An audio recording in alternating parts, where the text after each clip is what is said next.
Prepara-se para ir à polícia.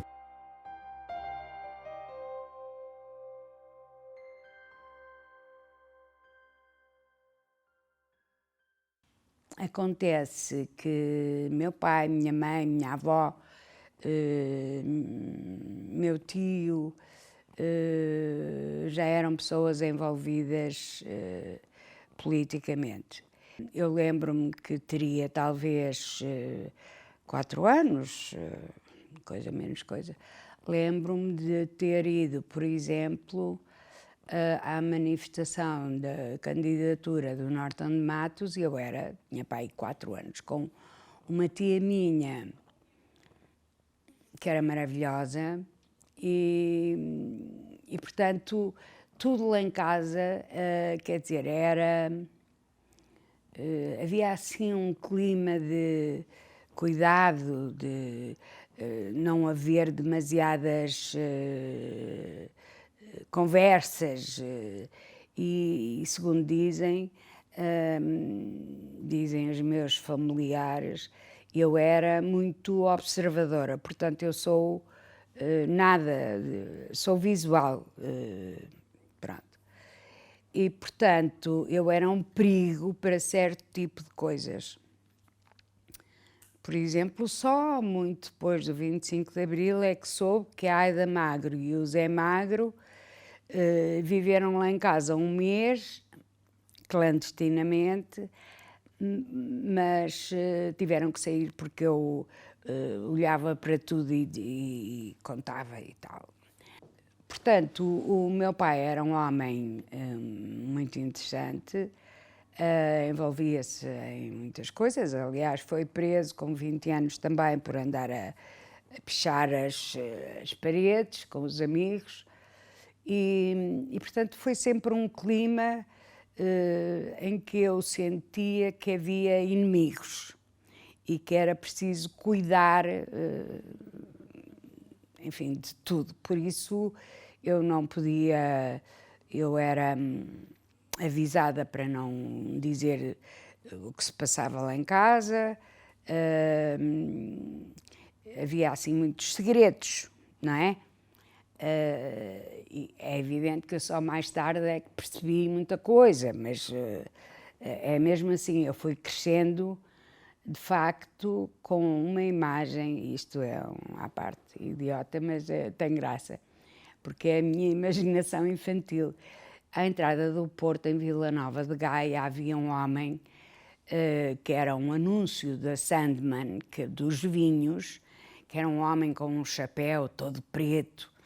E, portanto, as conversas que eu ouvia lá em casa de está em Caxias, está em Peniche, era aquele homem, portanto, aquilo era o papão.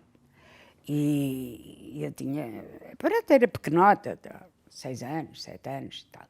Portanto, havia sempre muitos nomes de amigos dos meus pais, especialmente a Virgínia Moura e o Lobão Vital, que eram, de facto, grandes amigos, além de outras coisas.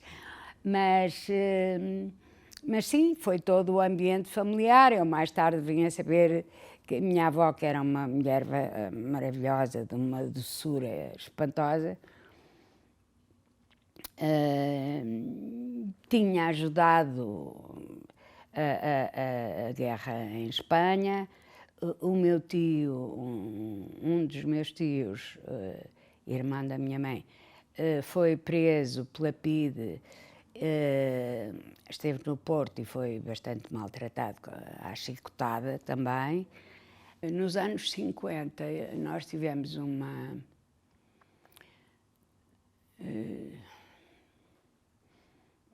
coisa terrível que foi, para nós, família, a minha mãe, que era funcionária dos CTTs, e uma tia minha, trabalhavam ambas no centro dos Correios. A minha mãe era telefonista. A minha mãe e a minha tia, por razões políticas, foram postas. A minha tia em Moura, foi para os Correios de Moura, e a minha mãe foi para os Correios de Torres Novas. Sim, é que é. E aquilo foi complicado. Porquê? Porque nós éramos pequenas, vivíamos numa conchinha muito ali, todos juntos, e de repente, com uma irmã de 3 anos e comigo, a minha mãe vai para Torres Novas viver para um quarto. Não havia dinheiro para viajar todos os dias para o Porto. Foi ali complicado, gerou-se também um movimento à volta dessas duas pessoas. Foram muitos jornalistas envolvidos a pedirem ao Salazar que revertesse essa medida, dado a brutalidade em termos familiares que aquilo significava. Portanto, houve ali um clima muito tenso, porque a minha mãe só ia ver-nos uma vez por mês e entrava a chorar e saía a gritar. Quer dizer, e portanto, todo este clima, não é? Eu ficava muito aflita. Entretanto, a minha irmã teve que ir viver para a casa de uma tia minha e pronto. Portanto, eu acho que está muita coisa envolvida. Eu depois também era uma acérrima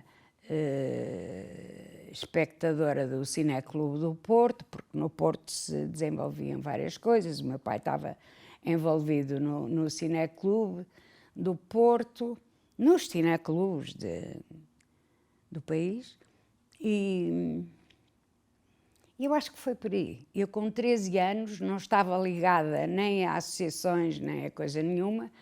Sei que fugi de casa, porque tinha os zunzuns todos, e fui para a Baixa do Porto ver a entrada das caminhonetes que vinham a apoiar o Américo Tomás na eleição, juntamente com o Delgado. Eu fui sozinha, meti-me num autocarro, num elétrico. Fui sozinha e aquilo para mim foi um espetáculo espantoso. A Baixa com um ar muito tenso, não é? As chegadas das caminhonetes. Isto para as outras pessoas pode não ter importância nenhuma, mas para uma cidadã com 13 anos era um milagre, completamente um milagre. Quer dizer, entre os meus 14 anos, digamos, e os meus 18, 19 anos, que é quando eu venho para Lisboa, o que é que eu faço? Colagens, pichagens nas paredes, peço a pessoas bolos para socorrer os presos políticos, tarefas algumas engraçadas, outras sem muita graça. Uma delas foi, por exemplo, não me perguntem as datas, sei que a minha tarefa e a do meu parceiro social era subirmos ao último andar de um prédio que era um banco, já não me lembro se é português do outro lado, um banco assim pesado, onde eram imensos consultórios de médicos, advogados, aquilo era chiquíssimo, muito próximo do Rivoli, portanto era a Praça de Dom João, e então a nossa tarefa era levar uns sacos, uns embrulhos de papel atados de certa forma, para os colocarmos no peitoril do último andar, para depois levarem o chuto e se espalharem pela praça toda. Bom, essa é uma das imagens que eu tenho. E, portanto, eu devia ter para aí 17 anos, ou coisa. Portanto, coisas sem ligação, nem organização. É evidente que nós tínhamos amigos que sabíamos que mais isto e mais aquilo, Mas, por exemplo, essa distribuição panfletária, de facto, tinha algum risco, porque nós tínhamos que subir um elevador, fazermos tudo o mais rápido possível, e pior ainda, isso é que no último andar era um bar de gente fina, não é? Que ia lá, depois de sair dos bancos e dos consultórios e tal, a beber umas coisas. Eu, uma pindérica com 17 anos, meia trapalhona e tal, como é que os empregados do bar me iam aceitar, nós os dois, um pequeno, outro grande, e não sei o que, nos iam aceitar sem bebermos nada. Fomos para a varanda. Pronto, e aí as coisas correram bem, mas depois tivemos que nos pôr, digamos, dispersarmos e tal. Ainda no Porto, portanto, já com 17 anos, talvez, fui convocada, nós jovens do Porto, que nos juntávamos nos cafés e fomos convocados para a sede da PIDE no Porto, mas foi uma convocação de horas, não é? Tanto que eu, por exemplo, não disse nada em casa que tinha sido convocada. Porque havia assim um jogo de espaços, não é? Não queria afligir ninguém em casa, o meu pai já estava em Lisboa. Sim, pois é isso. Foi em 61, antes de vir para Lisboa. Portanto, aquela juventude que estava, não se pode dizer isto, mas no fundo a preparar o 62, quer dizer, é um bocado isso. Entretanto, eu entro em Belas Artes no Porto,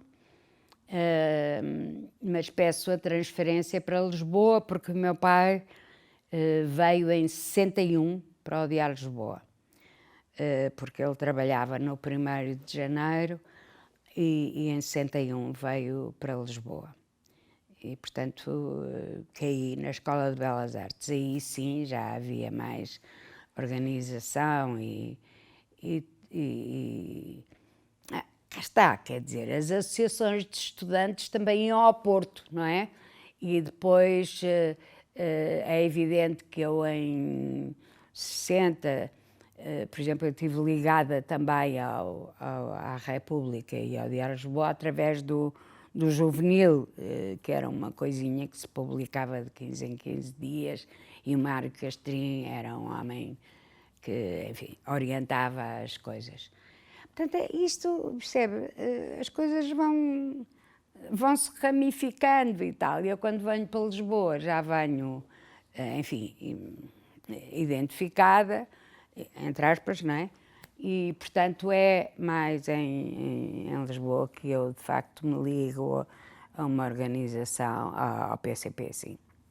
O que para mim era normal, quer dizer, embora fosse uma coisa em que a responsabilidade tinha aumentado 400%, não é? E, portanto, havia muito mais cuidados e muito mais...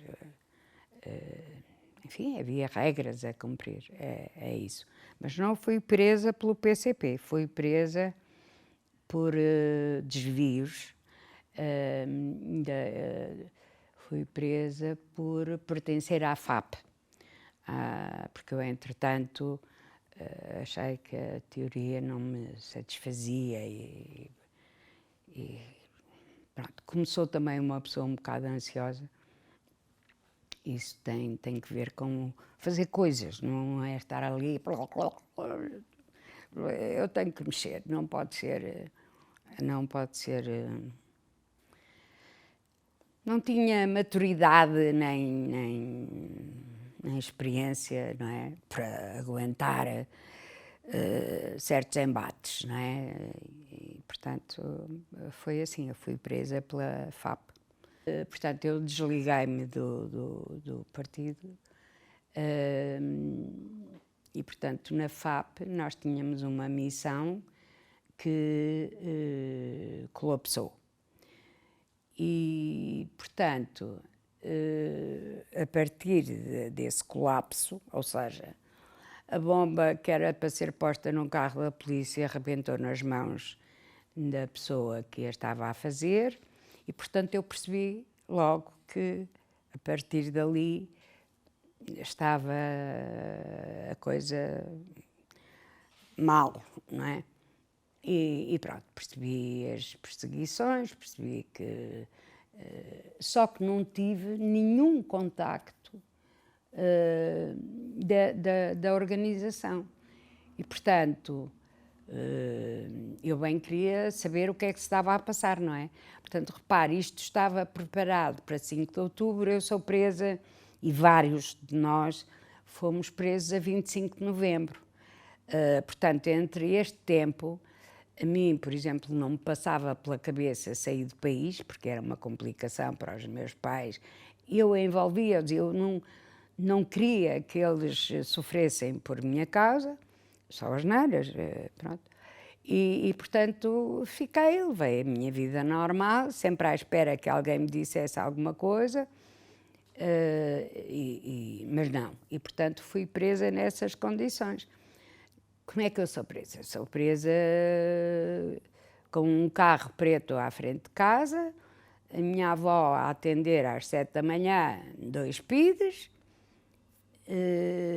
o terceiro estava no carro, felizmente não tive... acordaram toda a gente, quer dizer, o meu pai e a minha mãe, a minha avó, a minha irmã, enfim, as pessoas. E lembro-me que o meu pai estava tenso, eu tentei, e a minha mãe, claro, toda a gente, tentei amenizar a coisa, porque eu tinha uma ligação ao meu pai, mas, por exemplo, passava, o meu pai trabalhava e tal, mas em casa fazia traduções. E eu lembro-me que ao fim da meia-noite ele gostava muito das tuas ceiazinhas, do ovo estrelado, mais o cafezinho e aquelas coisas.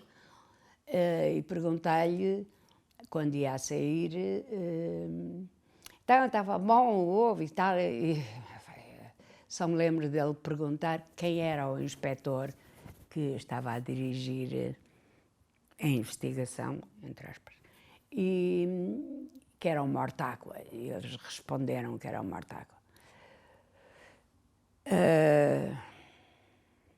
O que é que me acontece? Nada. Quer dizer, saio de casa e sinto que estou a ser puxada para a boca do lobo. Lembro-me de ter ido no carro com os dois. Tive tempo até de entregar uma agenda à minha mãe e avisá-la, disse, telefona para estes números e tal. Felizmente eles não fizeram nenhuma revista, nada. Portanto, eu saio de casa normalmente, lembro-me que já estava, quer dizer, pesada, e lembro-me perfeitamente de entrar no carro, que era um carro normal, sei lá, escuro, e lembro-me de percorrer a minha rua até à curva, a olhar para casa e a sentir, vou entrar na boca do lobo, estou sozinha. Quer dizer, a ruptura, o rasgar a concha, não é? Aquela concha é muito dolorosa. E agora sou eu, só. E, portanto, eu tinha 20 anos, quer dizer, era uma catraia. E foi isso. Eu fui presa assim, e depois entrei na PID, fui para António Maria Cardoso, subi umas escadas tenebrosas, todas forradas a arame, subi até ao terceiro andar, ou quarto, não sei. Não pude contar, mas aquilo era de facto uma coisa escura, quer dizer, as escadas, que eram umas escadas mais ou menos senhoriais, se calhar isto já é a minha imaginação, mas aquilo era tudo forrado a arame, não é? E pronto, e fui enfiada numa sala, sem nada, com uma mesa tosca e duas cadeiras e umas coisas, interruptores na sala. E pronto, e começou aí a festa, não é? Começaram as visitas dos filhos e foi assim. Portanto, a ruptura entre a casa e a boca do lobo mau, de facto, é assim um murro no estômago terrível, não é? É evidente que pessoas com mais politização, com mais maturidade, tinham outra postura, é óbvio. Eu devo dizer que há coisas que sofri que nem aos meus pais disse. Portanto, não vou dizer agora. Embora já tenha aberto assim umas portas. Eu entrei em mutismo, não é? Não abria a boca e, portanto, era visitada por vários inspectores, desde o Saquete ao Tinoco, ao Pires, e as mulheres que eram três, especialmente, a Madalena, a Odete e uma outra que eu já não me lembro do nome. Portanto, o que é que me aconteceu? Eu fui sabendo coisas na própria PIDE e eu não respondia. Fiz tortura de sono, claro. Os homens e as mulheres queriam muito que eu visse bichinhos no chão. Eu não via. E depois, o que é que eu comecei a ver? Comecei a ter alucinações, comecei a andar com as mãos pelas paredes e, portanto, tive a primeira sessão de sono. Não me lembro o que é que me aconteceu, caí redonda no meio do chão. Devo ter caído, eu não tenho consciência disso. Depois, no dia seguinte, continuou a festa, não é? Eu fiquei muito agitada porque alguém me tinha despido e alguém me tinha posto um pijama e o que é que aconteceu? Será que tal? Será que homens, mulheres? Era assim uma luta um bocado... e depois é evidente, passa-se os dias, a portas abertas, entra um, entra outro, um é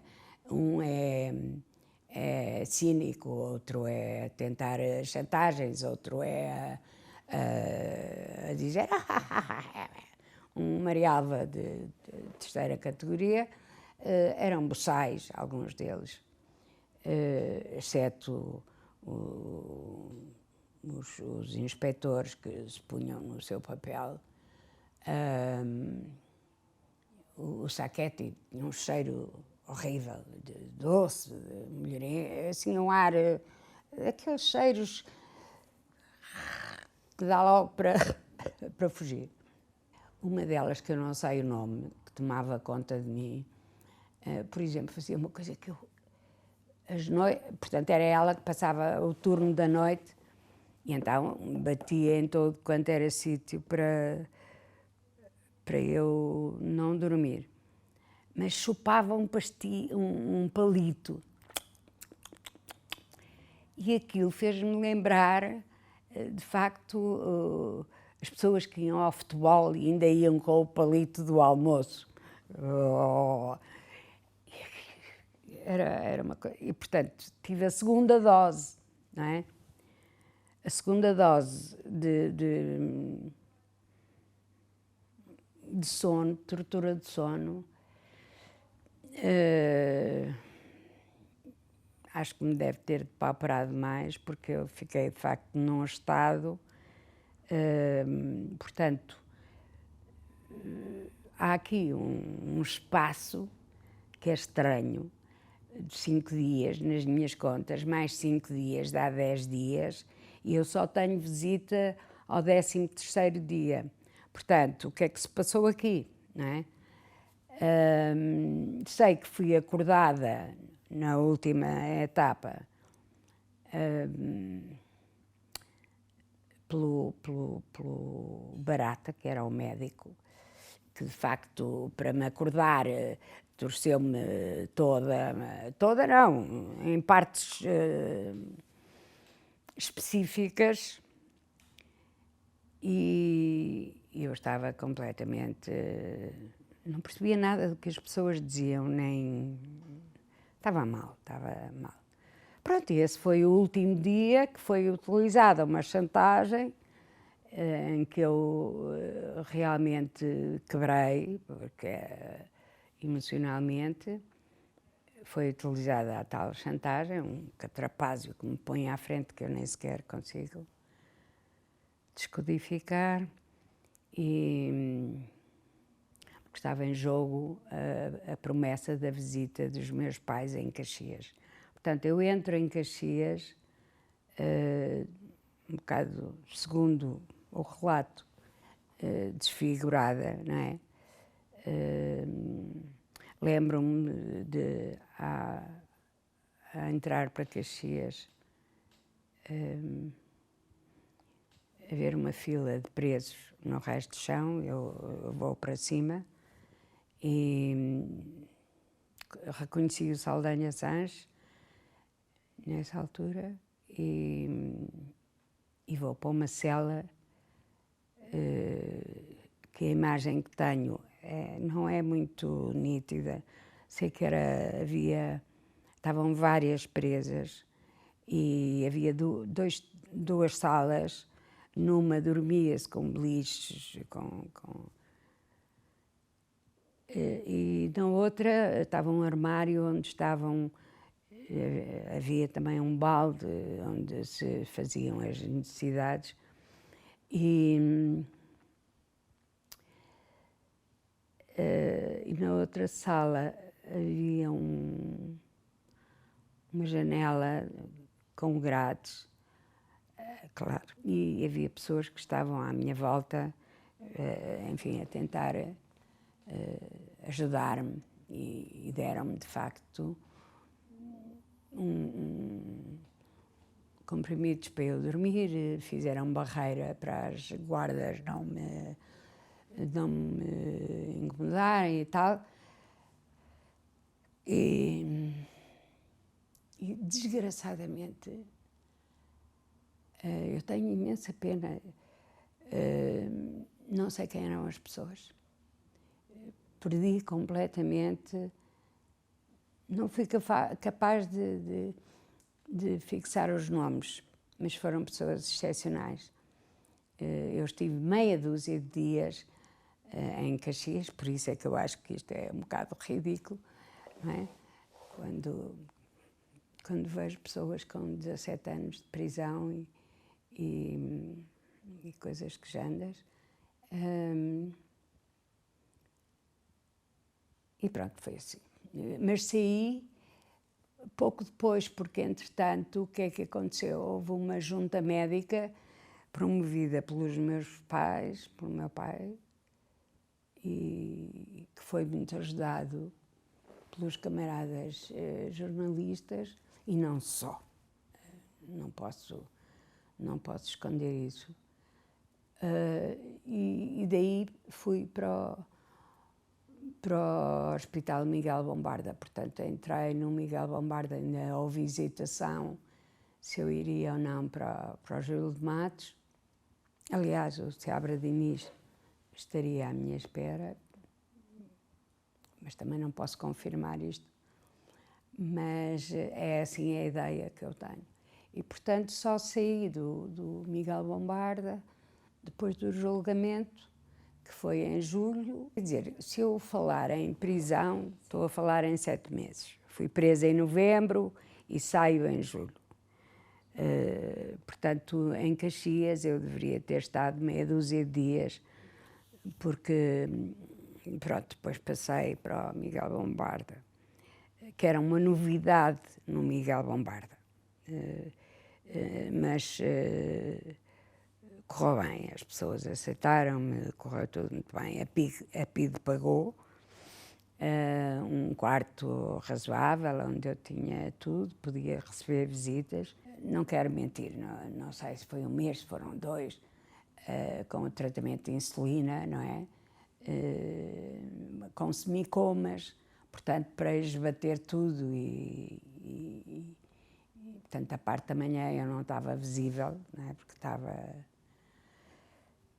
fazia comas, e depois da parte da tarde, sim, vinha a minha mãe, o meu pai, os amigos, conseguia ter visitas de amigos e essas coisas, portanto, isto, comparado com o Caxias ou Peniche. Eu hoje, por exemplo, talvez já possa dizer, como é que se dizia nos jornais? Isto é uma caixa. Se fosse preciso, eu tinha meios para fugir do hospital e, portanto, isso estava preparado também.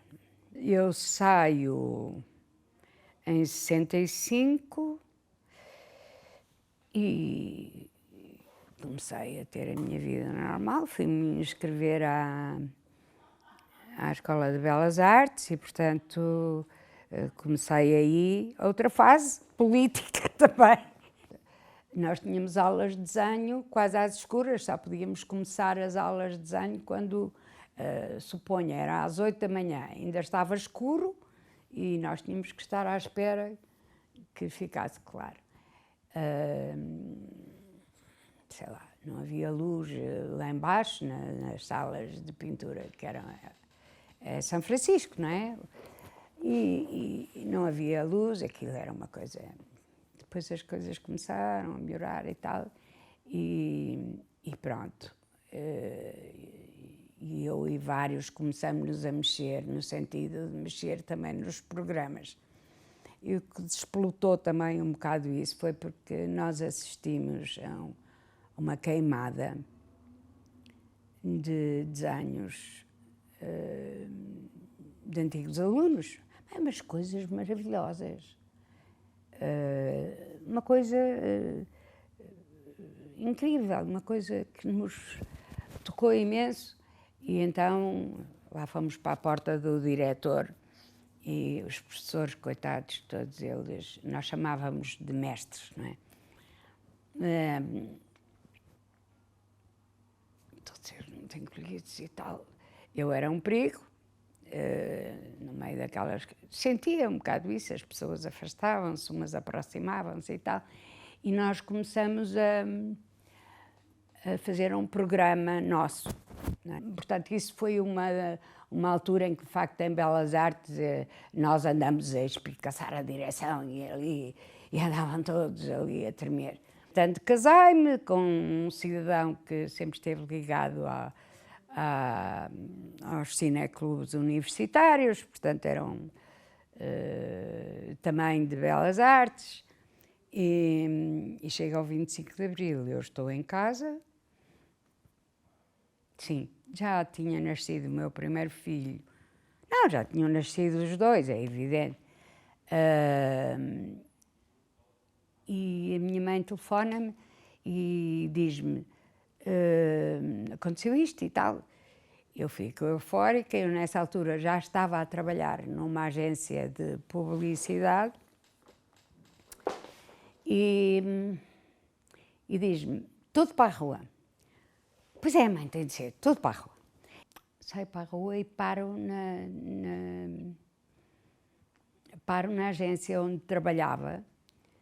E aquele pessoal parvo toda à janela. Eu disse, meninos, venham-se embora, fechem as portas, venham para a rua. Não sabemos o que é que pode acontecer. Pronto, eu vim para a rua. E, portanto, olha, foram dias de sobressalto.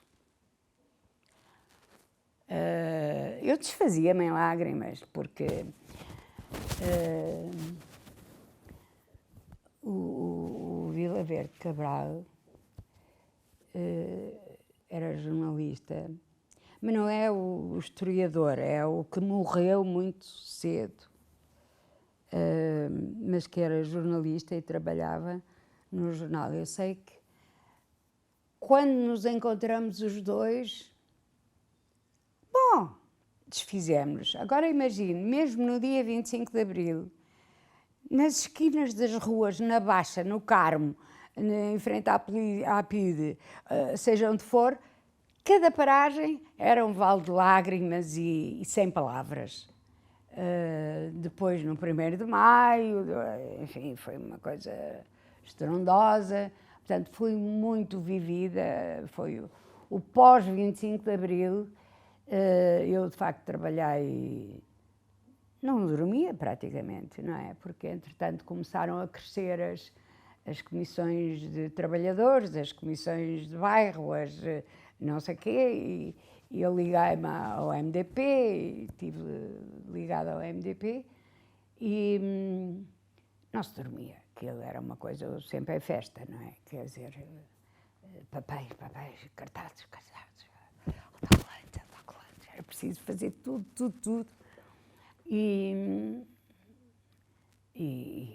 pronto, eu ia para a rua colar cartazes com os filhos com febre na mala do carro e eu em cima do... Eu e outros, não quero tornar isto individual, nem pensar, não se pode fazer nada individualmente. E era uma animação, quer dizer, nem sei se jantava, se almoçava-se. De facto, estávamos muito empolgados, muito empolgados.